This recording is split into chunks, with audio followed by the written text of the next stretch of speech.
Hello everybody, I'm Letitia from Mint Communications and today I'm at Peninsula International School, Australia, and joining me today is the Senior School Principal, Miss Emily Valance. Very good morning to you. Good morning.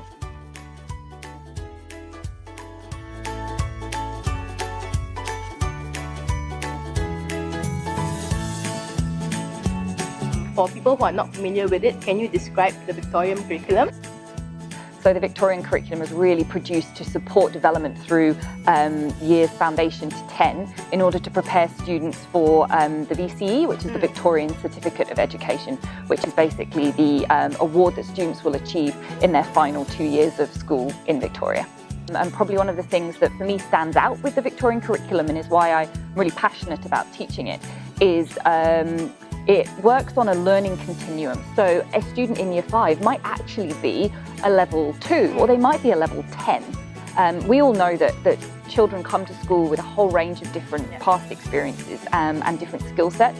And what the Victorian curriculum does is it takes that into consideration. So we don't have to teach children as a year 5, we can teach them as an individual and personalise the learning based on where they sit on that kind of developmental journey.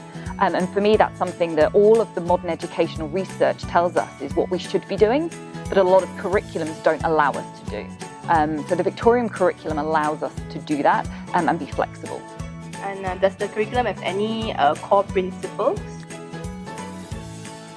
One of the core principles is this learning continuum, and that has a big impact on assessment. And so rather than assessment being based on grades, it's based on set skills. So what happens to a student who's going through the Victorian curriculum is rather than always being an A and never really knowing what they need to do to get to the next stage, or from the other's perspective, always being a D or an E grade student, they actually get to see the progression that they make through their studies. The impact that has in terms of their motivation, their willingness to engage and learn and feel like they're able to progress is really positive. And for me, that's one of the real strengths of the Victorian curriculum and what underlines it in terms of its sort of key principles. And you mentioned earlier that students sit for the Victorian Certificate of Education. What other exams do students sit for leading up to the VCE? So I guess coming back to those core principles, it's about tracking progress throughout the whole of a student's sort of learning journey. So starting in foundation and then moving all the way through to level 10, or which usually coincides with year 10. Once students complete the year 10, there is no external assessment, there's no external exams, so it takes away the pressure and allows them to focus on their own learning and finding out what their passions are and building a love for learning.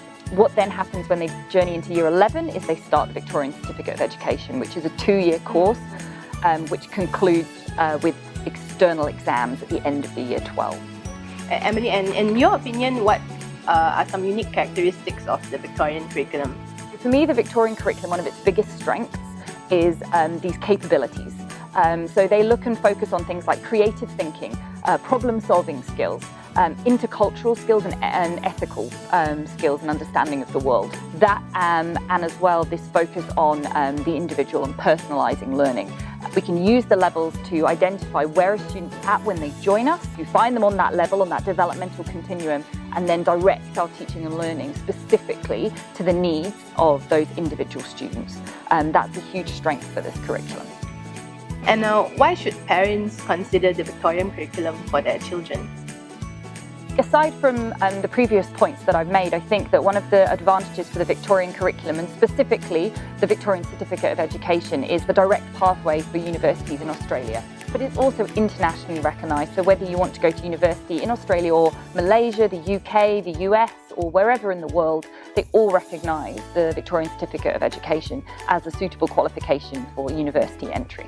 Emily, thank you so much for sharing your knowledge and insight on the Victorian curriculum, and I hope all of you at home learned something new about the international curricula offered in Malaysia today.